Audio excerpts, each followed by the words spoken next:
Fresh is on the beat.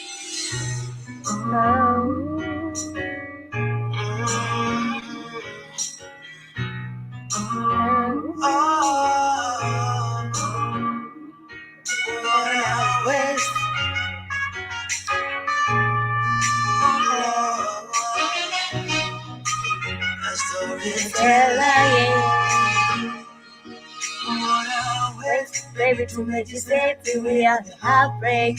Tukafunga breki, tukaanza bishana, asking who is Diana. Vipi mnajuana? I swear to make you be straight. Baby, to make you say it, cause love isn't here right now.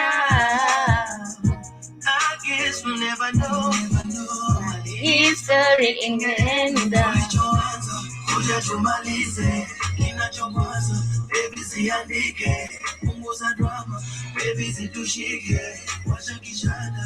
I don't wanna argue, kako sawa miko sawa, kako sawa miko sawa. Akizile vitu tulipanga, ukanishukisha namba, na ujua na misi hiki tanda, vile visa na visanga. Akizile vitu number.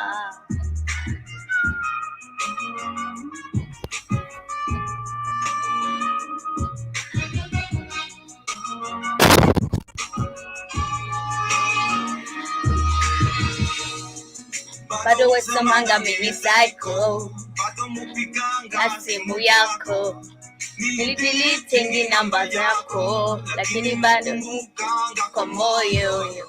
And I just can't explain. Thoughts of you and me keep going up and down in my brain. And you were looking for some love, I didn't care for the fame. I was looking for a good time playing the game, yeah. Now you're stuck on my lane. Moving it together, baby, it was never the same. Oh, it's such a shame. Keep myself to nothing. Lini tutaelewana, tumalize kinachoanza, baby ziandike, punguza drama, baby zitushike, wacha kishada. I don't wanna argue, kako sawa, minko sawa, kako sawa, minko sawa. Akizile vitu tulipanga, ukanishukisha namba, nacho na misi hiki tanda, vile visa na visanga.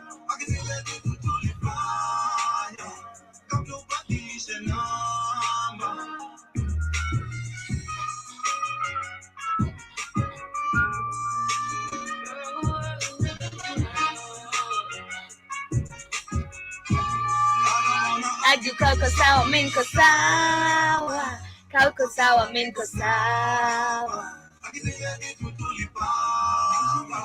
Ukanishukisha namba, najua unamisi hiki tanda, vile visa na visanga. Fanya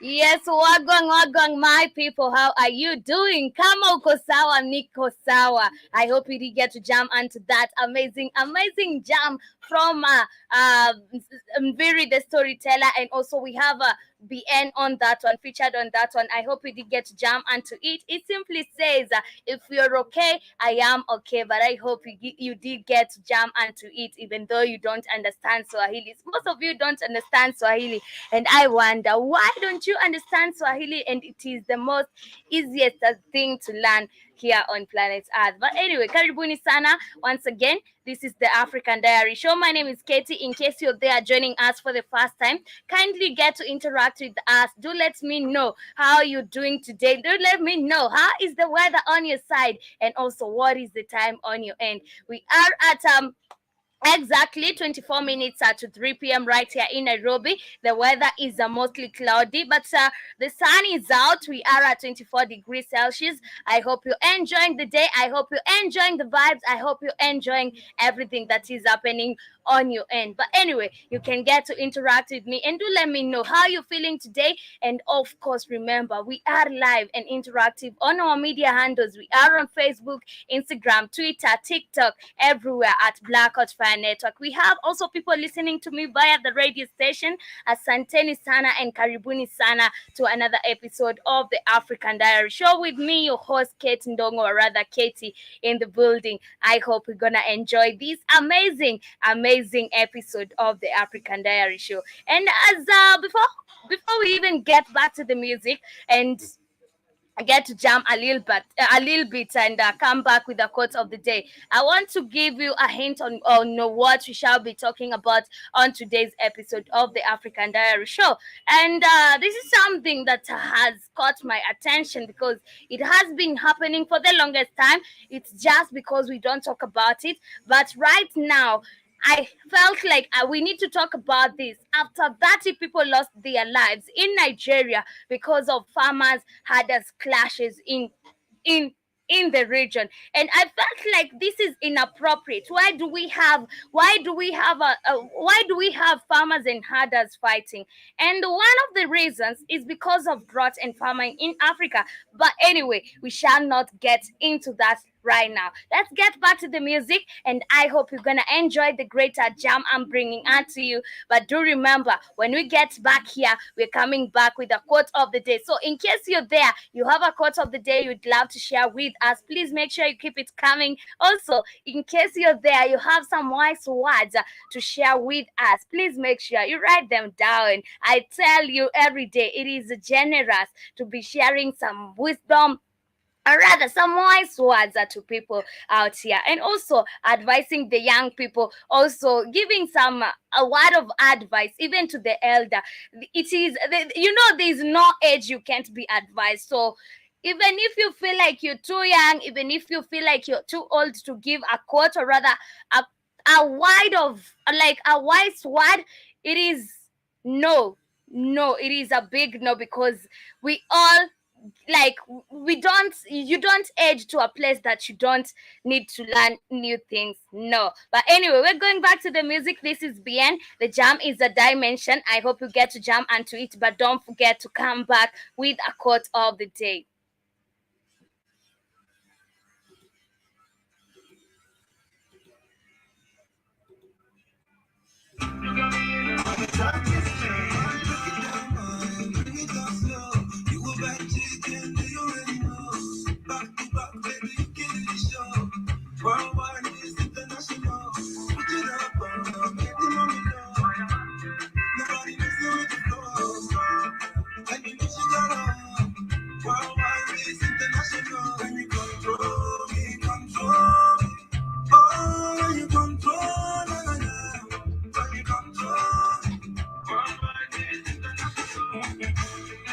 Dimension.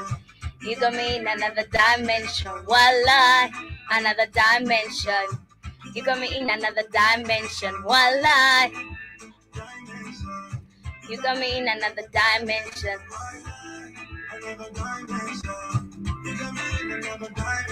Voila.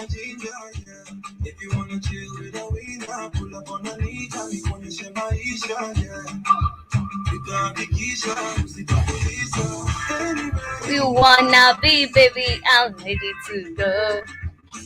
Sema tuanzie Paris ama twende Kotivo. Control me, control me. Control me. Dimension. You got me in another dimension. Voila. Another dimension. You got me in another dimension. Voila. You got me in another dimension. Voila. Another dimension. You got me in another dimension. Voila. My quote of the day says that you can get everything in life you want. Sorry, you can get everything in life you want if you will just help enough other people to get what they want. And it is a very true, because life is all about helping each other. So if you don't help me today, don't expect to get what you want tomorrow, because it is like these people makes your way simple and also easier to get what you want in life. So in case you're there out there, be generous to people, be kind to people, don't be a mean person, because this is what this quote is teaching us about.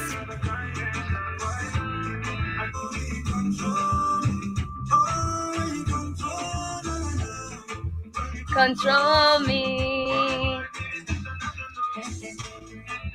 Dimension. You got me in another dimension. One line, another dimension. You got me in another dimension. One line.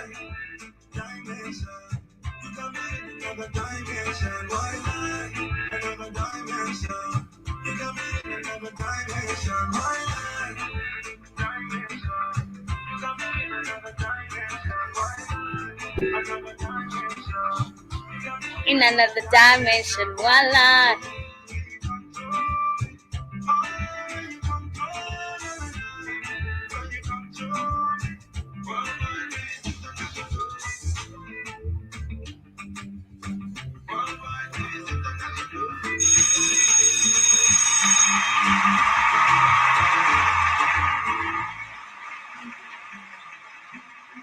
Yes, welcome back. That is a BN, and the jam is a dimension. I hope you did get to jam onto it as we're getting started with our show for today. And I told you today we shall be talking about, or rather, our main focus of the day shall be going to the herders and the farmers who are fighting over. I don't know why they always keep on fighting, but we're going to find out. But before we get to that, there are some news and updates I have to read out for you, or rather keep you updated with what is happening in Africa. And the first thing I've seen today is about Burundian women being given job opportunities in governmental deals in Saudi Arabia. And I'm like, why are you not giving this to your women? Why is it that now you have to hire African women to come and work in your government? You know, it doesn't make sense at all.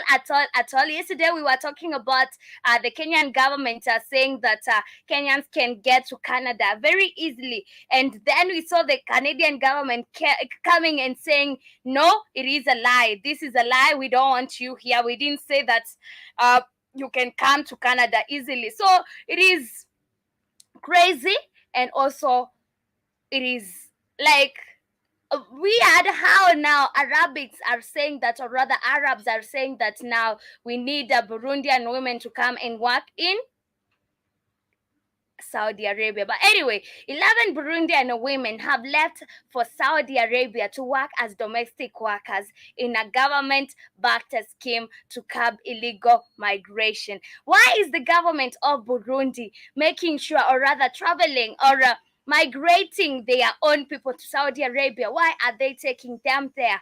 You know, it is crazy why your government is the one moving you from your country, taking you to an Arabic country to go and work as a domestic worker. Why is it that way? Why? Why is your government so tired of you? They feel like now they need to dump you in some Arabic country. You know, it is crazy. You have failed to create employment for us, but now you're looking for places to dump us because you're not able to handle us. You're not able to feed us as a nation, but it is because of your failed leadership. You know, it is very crazy. And in the past hundreds of Burundian women have been trafficked to cartels to work in housekeeping jobs in Arab countries, with some saying that they endured extreme domestic violence. And this is very true. There was this video I was seeing, some girl talking about how she has been going through shit in Saudi Arabia, how like even there was this other one, and also there's this one who comes from my village who died in Saudi Arabia. She's like her body is still stuck in Saudi Arabia. People are doing harambe, or rather fundraisers, to raise money to bring her body back to Saudi Arabia. And you know what? Like they are saying that the girl died because she fell on stairs. Imagine, she fell on stairs and just died.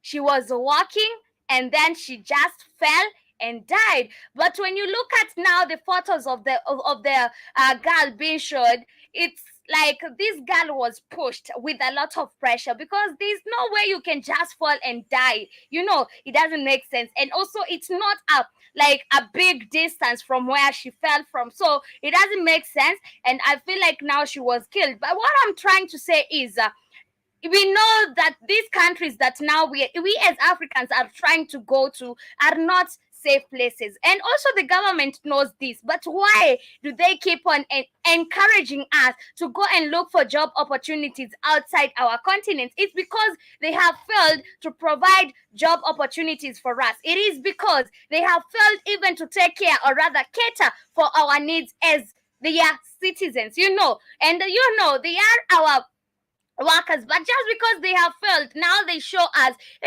is better to be in an Arabic country, because even their currency is more valuable than what you have in your country. And this is now the narrative that every African gets. And like when we saw yesterday, the cabinet secretary of immigration, not immigration, international affairs, is it internal affairs or whatever the case, this cabinet secretary of Kenya, who said that they had a meeting with the chairman of immigration center of Canada, and she said that now Kenyans can easily travel to Canada for work very easily. And then the Canadian immigration center came and said that those are lies. We didn't say something like this. It means that those people are just telling you, no, we don't want you to come in our countries. But now we have, even the government keeps on showing us that now we have better places to be than in your country. Why is your government telling you to leave your country for greener pastures? Why are they not making sure that we have these greener pastures in our countries? This is the question we as Africans need to ask ourselves, because I believe the work of the leaders is to make sure that everything is in order. Everything that is happening in the country is in the favor of the citizens. And when I mean in the favor of the citizens, it means that now the greener pastures we're going to look for out there should be coming from our own countries. The greener pastures we're going to search in Arabic countries, in Saudi Arabia, in Qatar, in wherever, should be in our countries. And we should not even be thinking about traveling outside our countries to go and look for greener pastures. But what have they done? They have made it very difficult for us to live in our countries. They even actually encourage us to leave our countries and go work for foreigners, or rather go work for Arabic people, go work for the Europeans, just because they have made it rough for us, just because they are not able to cater for our needs. And it is crazy. So this matter of now Burundian government planning or coming up with an organization where they are migrating their own women to Saudi Arabia, or rather they are taking their own women to Saudi Arabia and work as domestic workers. I feel like even it is something that is disrespectful to the citizens of the country. How do you sit down, you as a whole government official, sit down, come up with a committee and call it a migrational committee, which takes women to Saudi Arabia to work as domestic workers? Does it even make sense for you? It doesn't make sense. We have seen so many people being mistreated in those Arabic countries, but until when are we gonna learn? But anyway, you know why we're not going to learn, or why we are not never learning, or rather we never learning about anything? It is because even the government is encouraging us. And so many people feel like the government is always right. Whatever the government says, okay. Whatever the government tells me to do, I might do it, because it is the government that has spoken. But anyway, that is crazy.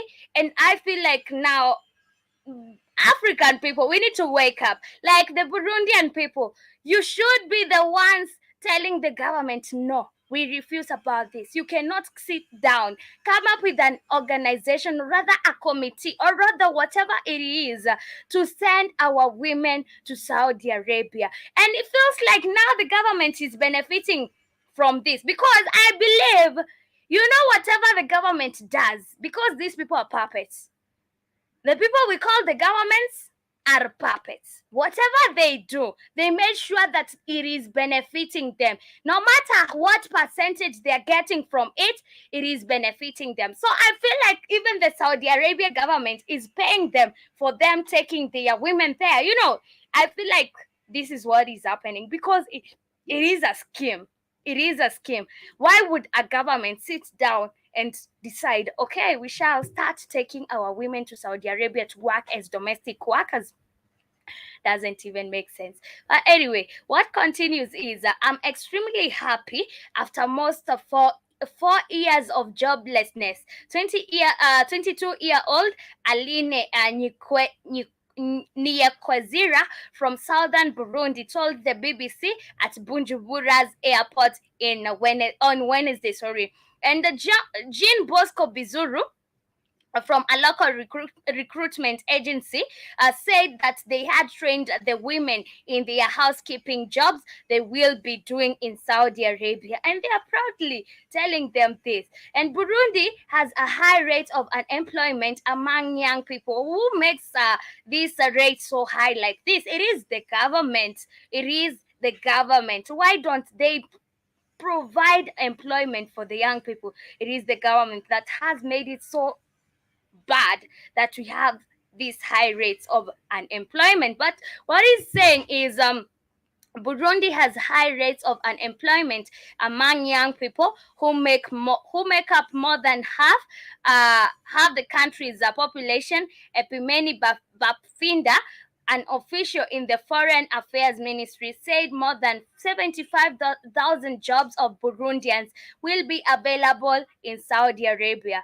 Yet in recent years, several other nations, including Uganda and Ethiopia, have banned the recruitment of maids to work in Saudi Arabia because of numerous accusations of abuse, mistreatment at the hands of Saudi employers. And this is very true. It is not accusations. These are true. We have evidences. We keep on gathering receipts. So it is not accusations. It is something that is factual. And now, just because we have receipts doesn't make it like a big deal to the government. It doesn't make it like a big deal to the government. But moving on, I've seen also the war in Sudan is not even coming to an ease. I'm worried about our brothers and sisters in Sudan, and it is a very, like, it is crazy that I've seen even people. I don't know which this group is. I feel like it is still the Rapid Support Forces that has gone to hospitals and raided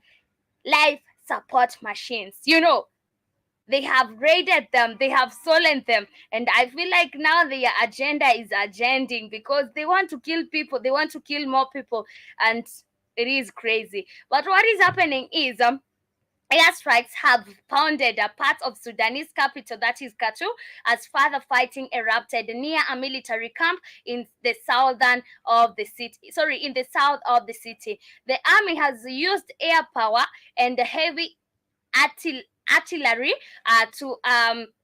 to try drive back the paramilitary rapid support forces for residential areas of Khartoum and adjusting cities of Bari and Abdaman. And the Sudanese Doctors Syndicate accused of the rapid support forces of attacking 3 ambulances and arresting their drivers and doctors in Khartoum. The union said it has documented attacks on 20 hospitals. It is crazy. Very, very crazy. Imagine what is happening in Sudan right now. I've had kids talk about some dark shit. I don't want to imagine what is about to happen, but it is dark. Very dark. And I don't know what to do. I like not even to hope. We just wait and be ready, because the only thing we can do to prevent this is just waiting and be ready for what it is, but with the right knowledge.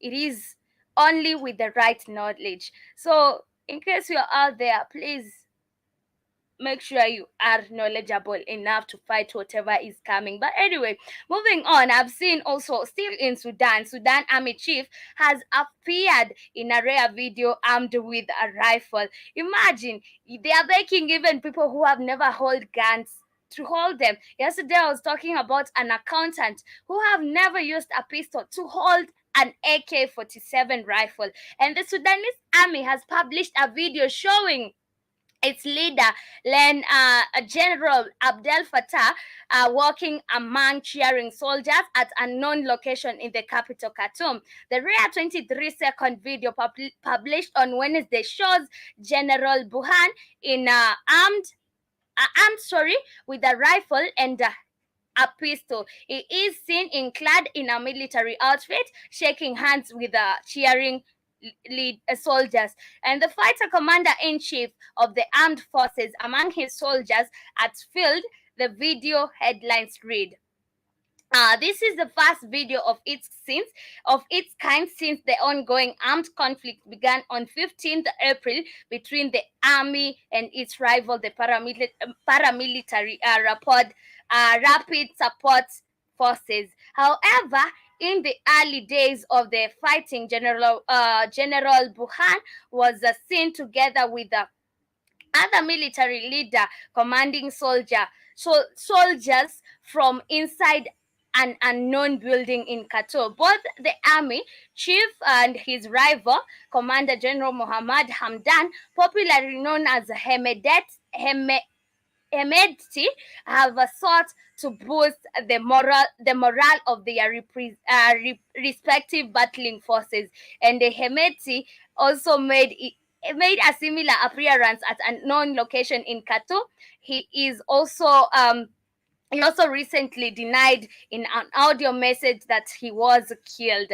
The fighting, which is underpinned by a power struggle between General Burhan and Hemedti, has entered its second month, in which more than 800 people have been killed and thousands of others wounded. It is crazy and very sad to be reporting about this, And then we have now, we have both parties coming up with their leaders, and their leaders are showing morale to their people. It is crazy. I wonder who is this Hemedti. I'd love to know his roots and where he came from, because whatever is happening in Sudan, I've had kids talk about it. I don't want to repeat anything. Let's get to meet on the on the Africa Today show, maybe later in the night, and talk about this, because it is dark, man. It is dark. But anyway, let's get to the main focus of the day. The main focus of the day is about Nigeria. Not really about Nigeria. It is something I've seen. It is something we have grown hearing, but this is something that I've never seen happening. I've never watched it, because where I come from is not a place where we have nomadic pastoralists. Actually, farmers, or rather farmers herders clashes in Africa happens where we have most of the farmers are nomadic pastoralists, or rather where we have pastoralists who are nomadic, and now we have farmers who farm maybe crops, who farm in their shambas very hard. So what has been happening lately in Nigeria, we have had these clashes, and so far we have lost 30 people. 30 people have been killed in the clashes. And what happens with the clashes is when these nomadic pastoralists are grazing their cattle outside, or rather they are just being nomads. You know how nomads are. They are just being nomads. Maybe they just fall asleep. Maybe they are just seated somewhere. They fall asleep, and their cattle maybe strikes into somebody's shamba, or rather farm, and they destroy the crops. This is when the clashes start, and people will start killing each other. These nomadic pastoralists, they walk with guns, they walk with machetes, and it is crazy. I've seen this amongst the Maasai community. We have the Samburu. These people are the most known as the nomadic pastoralists in Africa. So what is happening right now in Nigeria? We have people fighting over it is it is a farmer herder clash. And I told you, this is not a new thing. This is a thing we've grown hearing about, but I've never witnessed it happening. But we've seen documentaries of how it happens. I once saw how these people kill each other. They start burning people's hearts at night when people are sleeping. They come with machetes, kill everybody they come across. They come with bows and arrows, and they will kill anybody they come across, no matter you are a child. They don't even care. And it is crazy. Anyway, I have a video to share with you about this as we continue with our show for today, and also as I get to give you now the full details of farmer herder clashes, because this needs to stop. We need to stop killing each other over petty issues, because I'll call these petty issues, because you can't be killing somebody because they grazed their cow in your farm. There are better ways to deal with this. And I don't know what is wrong with African people. While we have the Europeans who are trying to kill us, we are busy killing each other right here in Africa. We need to stop this. We need to know who the real enemy is. I just slept and my cow jumped into your shamba. Now you have to kill me with my whole clan, with my whole community, just because my one cow stepped in your shamba. We need to stop this nonsense. And it is crazy because it has been happening years after years after years after years in Kenya. It was not even long. I think it was last month. We still had the same clashes where we had people fighting, killing each other. Imagine stealing people's cow. You wake up at night, you go burn people while they are sleeping, and it is crazy. It is crazy. But anyway, let me show you this video, and also let's talk about what is happening in Nigeria, because what is happening in Nigeria is also okay. Sorry about that. Let me get that to share my screen as we continue with our show for today, and also as we talk about what is happening in Nigeria, because it is very sad to see African people killing each other while we have a busy European man who is planning to kill us all. Instead of sitting down, structuring on how we're gonna fight this war with the Europeans, we're fighting against ourselves. Anyway, let's get to watch this. To look at Delaru Balogun, we move straight to one of our big topics in Nigeria right now, and all about the crisis in the southwest, particularly now with the farmers and the herdsmen. Now, since the return to democracy back in 1999, the country, Nigeria, has been grappling with diverse security challenges. Chief among them are the insurgency, election violence, kidnapping, and most recently, the herder-farmer conflicts. And the north-central states of Benue, Plateau, and Nasarawa, along with others, and have experienced conflicts that led to thousands of deaths, displacements as a result of clashes between these herders and local farmers in several communities. Now, in January 2018 alone, Amnesty International reports indicates that 168 people were killed as a result of herdsman-farmer clashes. The driving force of the clashes for some is the competition for available resources, especially grazing lands. It seems that the government has abandoned the grazing reserve system created by the Northern Region government in 1965. Now, expectedly, with the depletion of arable land for subsistence farming, largely as a result of increasing urbanization and the adverse effects of climate change, especially along the Lake Chad Basin, there is increased struggle between herdsmen and farmers. Now, this struggle has led to violent confrontations and conflicts, forced displacement, as well as the destruction of agriculture and livestock. In fact, persistent attacks in Benue State had a spillover effect on the neighboring states of Nasarawa. And back in January 2018, the news agency of Nigeria reported that over 18,000 internally displaced persons in IDP camps were 11 of them in the Nasarawa state. Now, most recently, Ondo states, where the government issued an ultimatum to the Maeti Allah Cattle Breeders Association, the umbrella body of cattle rearers in the country, to vacate the forest reserves in the state as part of major steps aimed at addressing the elements of criminal activities in the state. Now, in a statement, Governor Rotimi Akeredolu said the forest had been turned into a place for felons to carry out criminal activities. The end to the farmer-herders clashes seems far-fetched, as every step taken by government to address the crisis has seemed to hit a wall. What is the way out? Now, joining us is Laboris Oshoma. Laboris is a constitutional lawyer as well as a public affairs commentator, and he joins us in Lagos, Nigeria. Laboris, good morning, and thank you so much for joining us on Breakfast Central.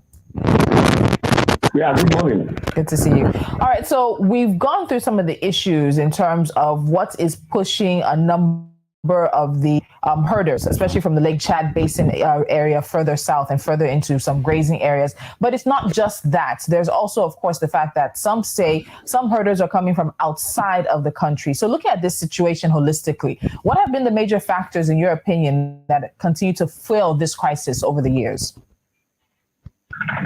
I have also listened to the arguments of the Lake Chad Basin, and then also I tend to totally disagree, like you have said, with that position. I think what is pushing these conflicts, I wouldn't call it conflict, what is pushing this boldness for impunity is our inability to take decisive action against criminality. And that was basically a call. Well, I also get to agree with him, and also I get to disagree with the interviewer, because she said that now we have herders who are coming out from outside the country. Maybe it is true, but also I don't think that we would have herders who are coming out of the country and start a violence with farmers who are in the country.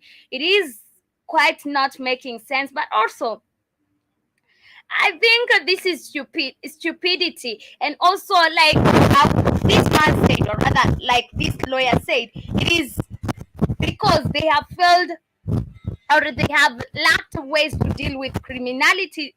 Right, because one, if you graze your cattle in my land and you know there's a food, or rather you see there's a food growing in my farm, I should be able to report you, and the police should be able to arrest you, and you should be able to pay me back what your cattle destroyed in my farm, for the damages that you caused on my farm. But now what we have done as Africans, we just let them fight. What we have done, or rather what our government has done or have done, it's just that they wait for the war to become a big war now, where we have communities fighting against each other because one person grazed their cattle in somebody's farm, and it becomes a community war. Now we are fighting against, it is two communities fighting against each other because of one person, and it becomes a big violence, because now we will have people who comes to support this community, we have other people who are coming to support this community, and this is how we have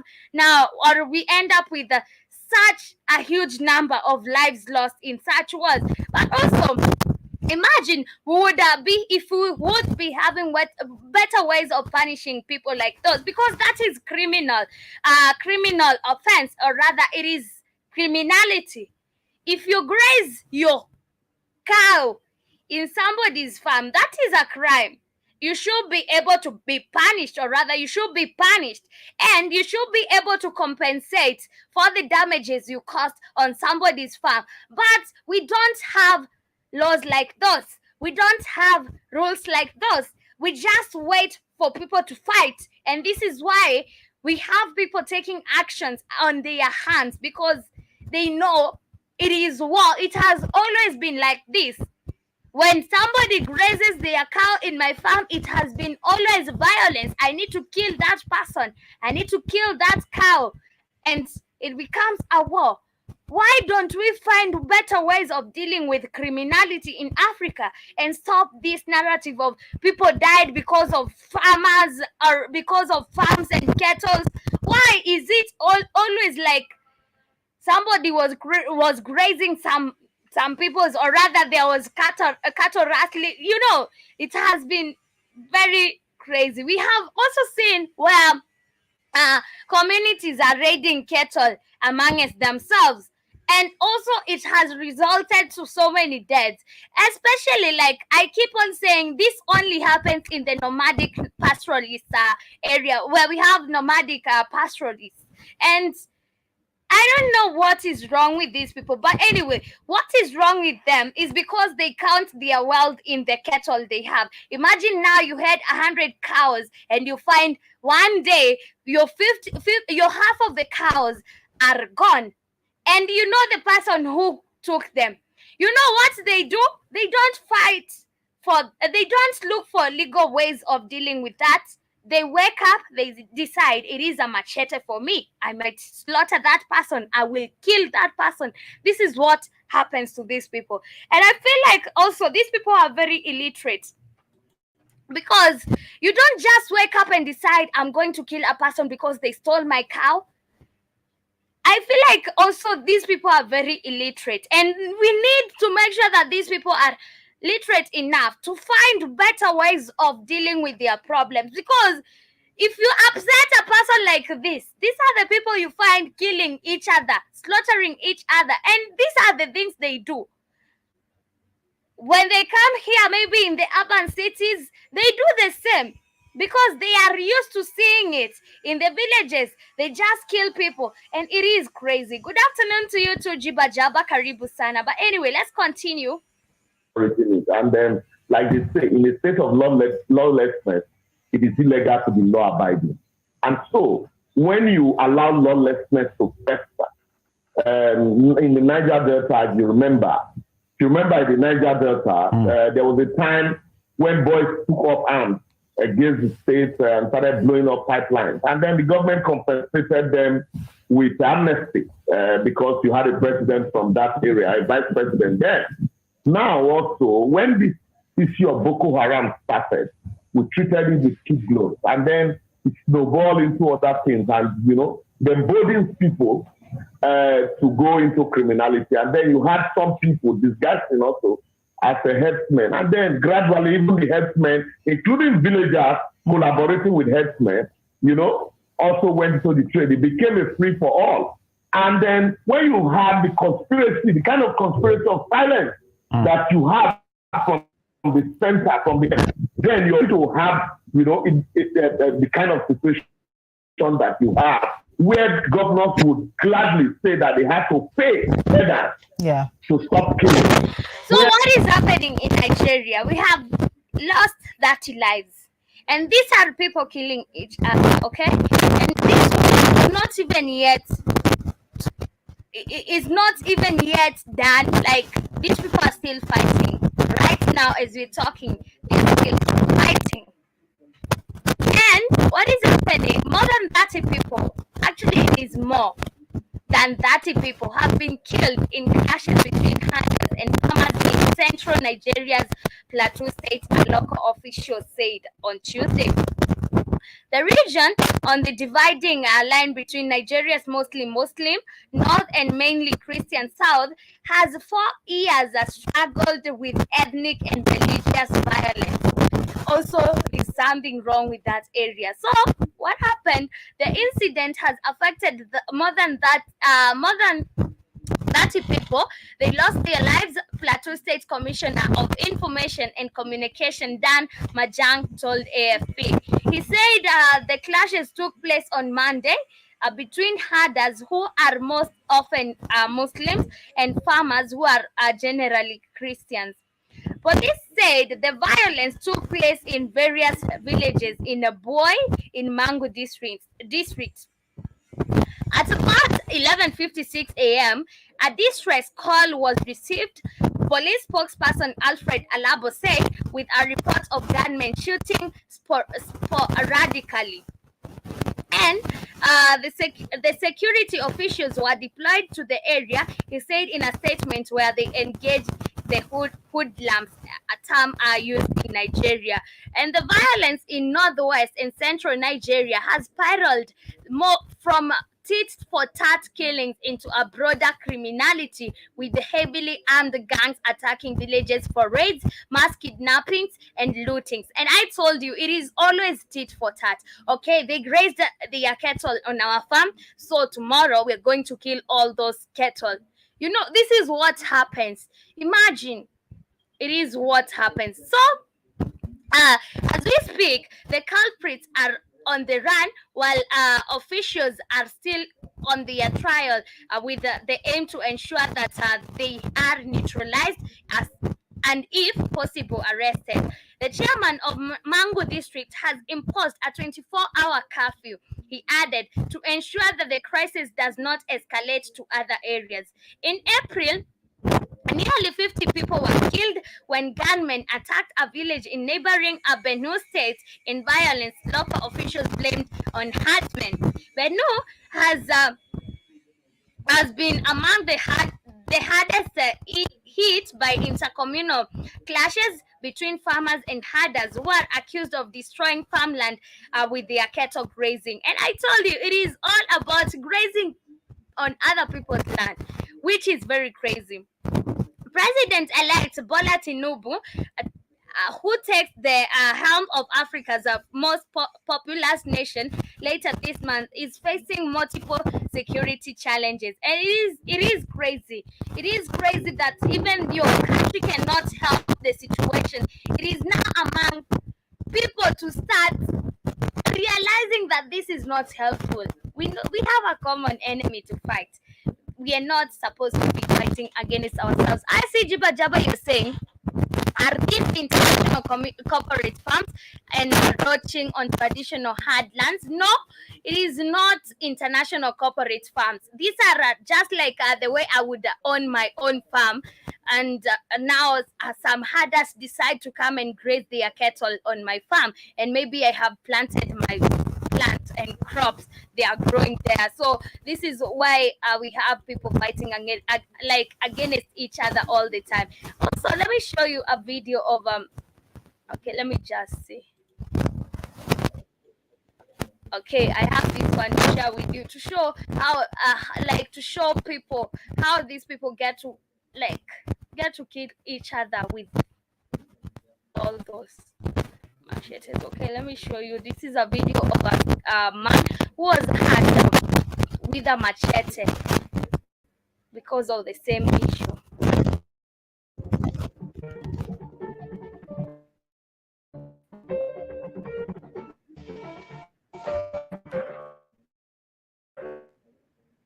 Imagine all the men, they don't care who they are attacking, they just kill.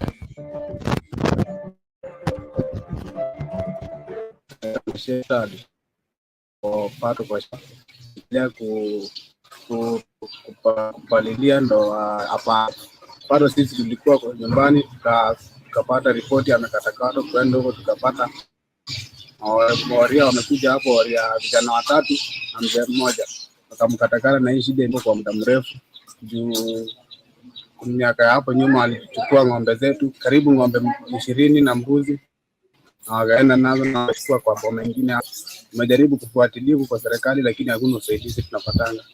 Sasa sisi tunalilia serikali kama inaweza tusaidie huku tuko na shida mingi sana. Sitaki mtu kutoka kwao. Okay, this young man is narrating how their dad was attacked with a machete, and it's the same violence, herders clashing with the farmers. And he's saying that their dad was at the shamba, and then we had these Islamic men who started attacking him with machetes, and he was very injured. This is the man you saw on the hospital bed. He was very injured. And now the reason why they are doing all this is unknown, because this guy is also saying that those people came to their home, stole their cattle, and went with it. Later, after they came back, they just attacked their dad with a machete. It is crazy. Hadi kuna mpaka wao wanaruka mpaka wanaingia pande yetu, na wao wenyewe wanajua mpaka maandiko. Hata maji ya kunyunyizia hizo mifugo zao wanatoa pande yetu, kwa hakuna maji.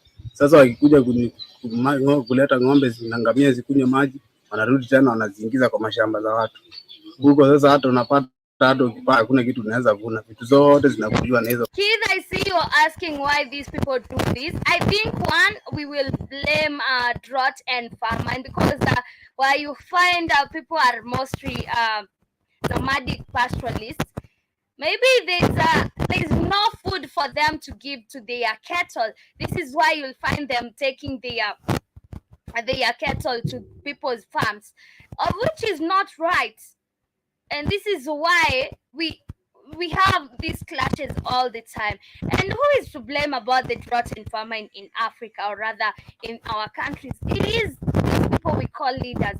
Because you wouldn't tell me that every time I'm waking up, there is enough food in my country, and you know you're supposed to make sure that we have enough food in the country. It is crazy. You wouldn't understand why a person would just wake up and think that this person grazed their cattle on my farm, I'm going to slaughter them. It is very crazy. But I see Jiba Jaba, you're saying, why don't they join together and fight them Zungus? I always keep on asking. And they are very powerful. They can fight them Zungu, but they ought to fight amongst themselves. It is crazy and very sad now that we are losing more people every day to this violence. And I feel like it is time. You know, these people, I feel like they are very illiterate, because why do you think that you can kill a person just because they grazed their cattle on your farm? Why do you think that? You know, it is crazy, man. It is crazy. I feel like they are very illiterate. They don't know even. They are very illiterate, because if you go there, those are the places where you can. They barely go to school. They don't even have that knowledge. The little knowledge you suppose, they don't even have discernment. They are very illiterate, and I feel like it is crazy. But the government can do better. You know, it is me. I'll always blame this government, because if they have better ways of dealing with criminality, or rather, if they brought now laws and regulations on those areas where we have these clashes all the time, and told them, if you're found grazing your cow, or rather grazing your animals in somebody's farm, you will be taken to prison, you will be fined, you will be forced to compensate for the loss you've caused. These people will never be doing this. I feel like we have lacked better ways to deal with the criminality in Africa. And this is why we have people who wake up every day think like, I can go and kill somebody because they grazed their cattle in my farm. It is crazy. It is very crazy. But I see Jiba Jaba, you're saying weather engineered drought is causing the conflict now. It is clear. Yes, it is causing the conflict. Weather engineered drought is causing the conflict, because if I have nowhere to take my cattle to graze, and you have some crops growing, this is where I'll take my cows to graze.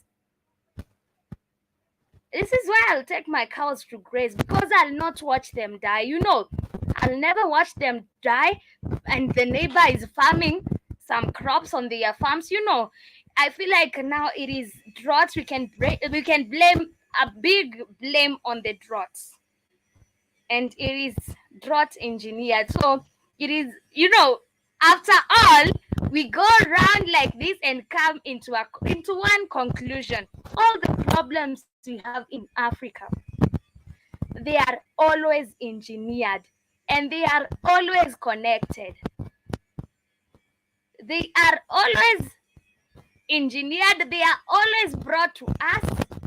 Every time you hear an African is killing another African, it is because of something that they have been forced to do, and not because they want to do that. It is because they have seen it from a European, they have seen it from a white man, or rather, it's a situation that a white man put us into, that we have now to do what we gotta do.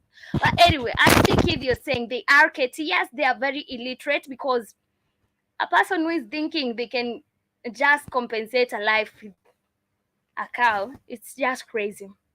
I see Kid, you're saying exactly, Katie.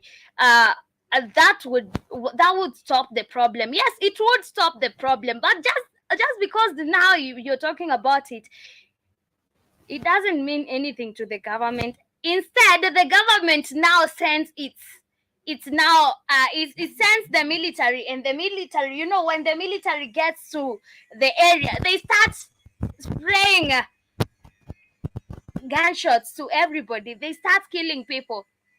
We had this issue last month in Kenya where we had the same problem. Farmer had a clashes. And then what happened? The government of Kenya sent policemen to that area, or rather the military to that area. What happened? The military now started killing people. Instead of stopping the war, instead of bringing ease to the area, it started killing the people. Imagine, they were shooting everybody who was passing nearby where they are. And you think that we're gonna solve the problem? No, we are actually adding to the problem because the government don't want the solution. The government, I think they love the problems very much. They love problems. They love seeing us suffer. I think this is what is happening. But I see Jiba Jaba is saying, working together, herds could eat all the unwanted growth, providing free fertilizer too.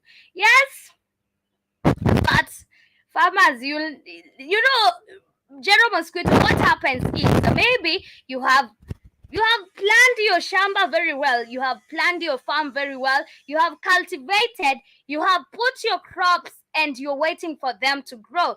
Maybe they are maize, they are shooting. Maybe they have already shoot.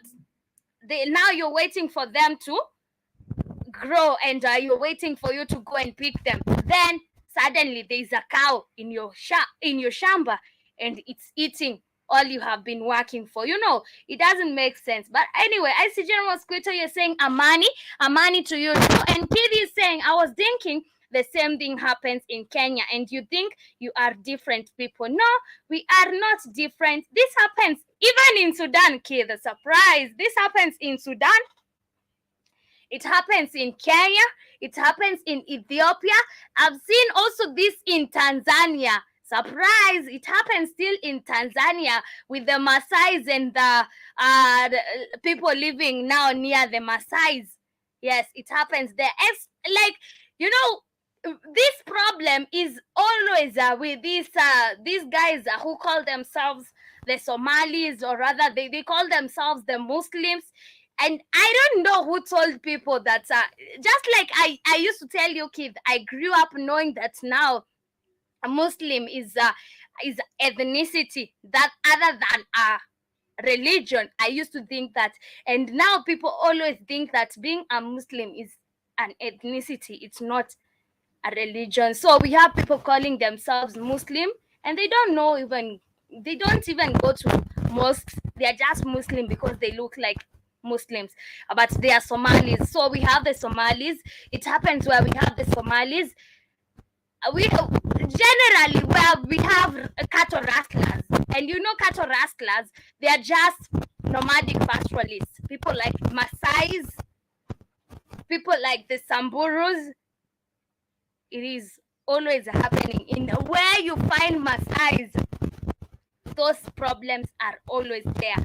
But I see Kid is saying, damn Katie, not Tanzania too. Shit. It happens. It happens. It happens in Tanzania. Yes, it happens. I didn't know this happened in Nigeria too. I was surprised and shocked. But seems like also in, you know, where we have these people who call themselves Muslim, they rare, okay, not rare. They had what do we call these? Camels. They have their camels. You will not find them keeping maybe cows, but they have camels. They have goats. So you find them taking their goats to people's farms. You find taking their camels to people's farms. It happens. And I see Jiba Jaba is saying, I'd be pissed to seeing a cow eating my garden. Yes, very true. You'd be pissed. And this is now what happens. And because now you're illiterate, you don't know how to deal with this problem maturely, you just think that it is right to go and kill that cow, or rather to go and kill the owner of the cow. You know, this is what happens, and this is how the clash starts. And you know, the thing about these people, they are very united. So the moment you attack one person, it's like you have provoked the whole community. They come, they start killing everybody in now your community. They don't care it was one person who provoked them. They come and start beating everybody, killing. They come with machetes, bows and arrows, start killing everybody they come across who is from your side. But I see Kiv, you're saying, lol, damn Katie, it's a religion, not ethnic group. Yes, we have people who still think like me when I was young. Yes, we have people who call themselves Muslim. Yet they're not Muslims. They just think that it is a race. Anyway, I see Kivio saying, I'm not surprised with Nigeria, Katie. Come on, please. Okay. I thought you would be. But anyway, I was surprised with Nigeria. But anyway, I'm not. I don't know why I thought that's what's not happening in Nigeria. And I knew we have Christians and Muslims over there. But anyway, I think the only solution we have to this problem is government coming up with harsh rules. Because I don't think taking these people who are already grown to school and teaching them how to have discernment will work. No, it is the government coming with harsh rules. If you found grazing your cattle in somebody's farm, you put in prison. You have to compensate for the loss you've caused that person. And also, you have to be taught some manners, because you need to learn better. You need to do better. You need to behave like a big person, not a child. I see Jiba Jaba, you're saying again, turn that neck back in the Mzungus down. Yes. Anyway, asanteni sana for being with us on today's episode. Asanteni sana once again to all those who have been listening via the radio station, to all those who have interacted on the chat room. Thank you, Jiba Jaba Ki, the General Mosquito. I saw you somewhere. To the silent listeners, asanteni sana as well.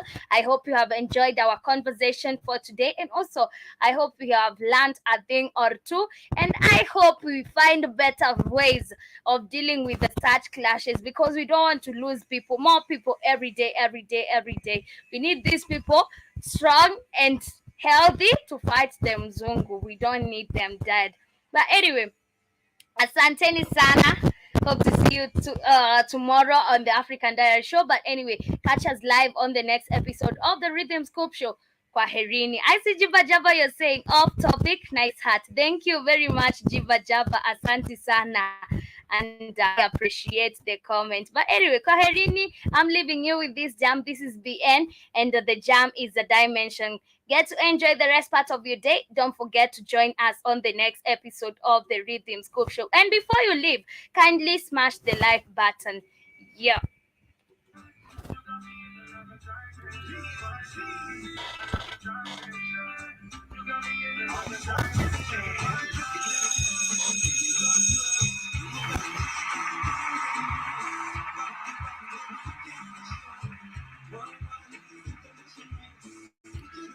Keith, I see you're saying you like my hat, and you're saying it looks good on me. Thank you.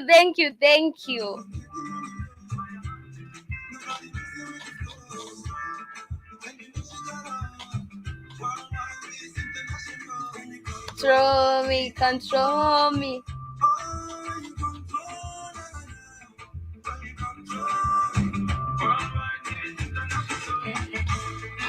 Dimension. You got me in another dimension. One line, another dimension. You got me in another dimension. One line. You got me in another dimension. One line.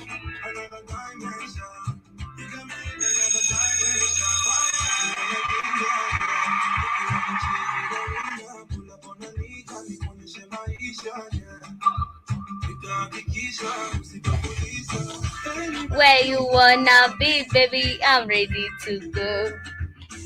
Sema tuanzie Paris ama twende Kotivo. Control me.